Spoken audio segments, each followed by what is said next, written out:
If you're into development, Docker is becoming one of those must-have tools that you need to master. My name is Abdullah. You're watching Candid.Technology, and in this video we're talking about how you can install Docker on Windows 11. Well, the first thing you need to do before installing Docker is to make sure that WSL and Hyper-V are enabled. Now to do this, press the Start menu and search for Turn Windows Features On and Off. First setting that appears here. This will open up in a list. So we're going to find and enable the Windows Hypervisor platform and Windows subsystem for Linux. These two things need to be activated. Once you check these boxes, go ahead and click on OK.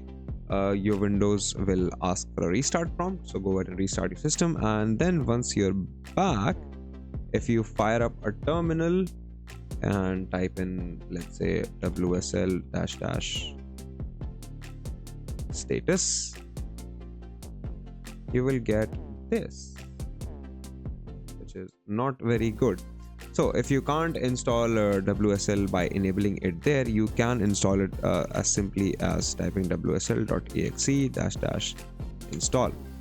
Press enter and the Windows subsystem on your system will kick in. And as you can see, I'm installing Windows subsystem for Linux 2.4, which is the one that we need to run Docker. So we'll give this process a little bit of time to finish. This will also download and install Ubuntu for you, just so you have a shell to work with.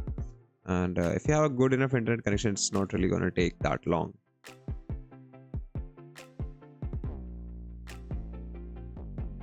Alright, so now we have installed Windows subsystem for Linux, and you can see that there is a Docker desktop integration option right here. Regardless, if we come back to our terminal now and now run WSL status, you can see that we're using 2 as the default version and the default distribution is Ubuntu, which is fine for now. You can go ahead and close it. The next thing to do is to open up the Docker website. It's docker.com.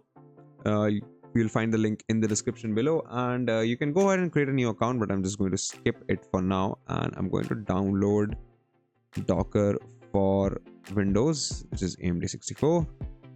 I'm going to open up an installer, and this is like a 540 MB file, so it shouldn't take a lot of time to download.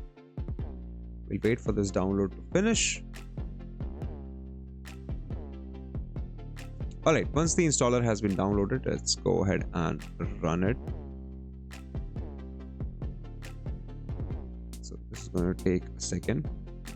Give Windows the permissions that it needs, and the Docker desktop option will open up. So are we going to add a slot to desktop? No, thank you. This will just start automatically unpacking files. This works like any other setup for any other program. You just download the installer, run it, make sure that you have Hyper-V and WSL installed, and you should be pretty much good to go. You will have to restart your system before the installation is fully complete though, so that's a bit of a bummer if you're looking to jump into it quickly, but system restarts shouldn't really take that long in the first place. Okay, so once your system restarts or you re-log in, you will automatically see this Docker subscription service agreement pop-up show up. This is a good sign. This indicates Docker has been installed on your system.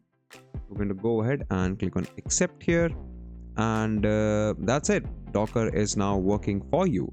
So from this point onwards, you can go ahead and start create an account for Docker, or you can just skip the welcome survey as well, and this will automatically start and maintain the Docker engine for you on your desktop. And that's it. That's how easily you can install Docker on Windows 11. If you like this video, consider subscribing, give us a thumbs up, press the bell icon, and tell us in the comments below if you'd like us to make more of these videos. If you'd like to know more about tech, visit our website Candid.Technology, follow us on social media, follow me on Instagram or Twitter, and we'll see you in the next video.